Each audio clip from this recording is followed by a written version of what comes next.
इसकी व्याख्या तो हमने कई बार की है। आप हमारे 5-5, 6-6 साल पुराने डिस्कोर्सेज़ यूट्यूब पर और अलग-अलग सोशल मीडिया प्लेटफ़ॉर्म्स पर भी डले हुए हैं, आप देखिए। और यहाँ प्रताड़ना नहीं कहा गया, तुलसीदास जी स्पष्ट भाषा में नहीं कह सकते थे क्या?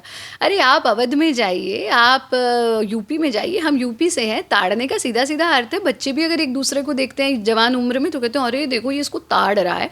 यानी किसी चीज़ को गौर से देखना। इनको हमारे एसेट्स कहा गया, ढोल गँवार शूद्र पशु नारी, पशुधन हुआ, नारी हुई शूद्र यानी जिसके भीतर सेवा का भाव है, और ढोल जो जाकर के सारी बातें बाहर गा सकता है, उन पर दृष्टि रखने की, उनकी टेक केयर करने की आवश्यकता है। और जहाँ तक आपका प्रश्न है कि देश में ये सब हो रहा है, दुखद है कि हम अपनी राजनीतिक रोटियां सेकने के लिए देश को विभाजित कर रहे हैं। I have also served my country as a senior diplomat. और अगर आप गिरमिटिया देशों में जाएं तो जब भारत पराधीन था, हमारे भारतीयों को किस प्रकार से लेबरर्स के रूप में ले जाया गया, और तब उनके पास सिर्फ गंगा जल और मानस की प्रतियां थीं, और मानस की प्रतियां ही थीं जिन्होंने आज उनको उन देशों के सशक्त लोगों में ला करके खड़ा कर दिया। मानस हमें जीवन जीने की कला सिखाता है, मानस में समाज को विभाजित करने की बात, मानस तो मर्यादा की पराकाष्ठा हमें सिखाता है।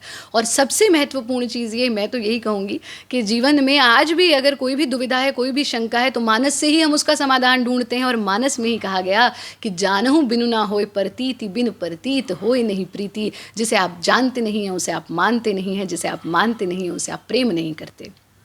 हमने अपने ग्रंथों को सिर्फ मंदिरों में सजा करके रख दिया, उनको पढ़ा नहीं, उनको जाना नहीं, और इसी कारण से कोई भी आकर के आपको भ्रांति, आपको गलत इन्फॉर्मेशन दे रहा है और आप खड़े होकर के उसकी प्रतियां जला रहे हैं, इससे बड़ी मूर्खता और कोई नहीं हो सकती। हमें समाज को विभाजित नहीं होने देना है। जो लोग लेबरर्स के रूप में बाहर गए, उनमें उनकी जात पात नहीं देखी गई, वो सनातनी थे, वो भारतीय थे, और उन्होंने मानस को ही पढ़ पढ़ के अपने जीवन का उद्धार किया है। समाज को एक अगर रखना है तो हमें मानस को समझना होगा, जानना होगा। और जानहु बिनु ना होए प्रतीति, आप पढ़ना नहीं चाहते, आप अध्ययन नहीं करना चाहते, और आप बस दूसरे ने जो कह दिया उसे मान लिया, तो थोड़ा सा अध्ययन करें और इस विषय पर राजनीतिक रोटियां सेकनी बंद करें।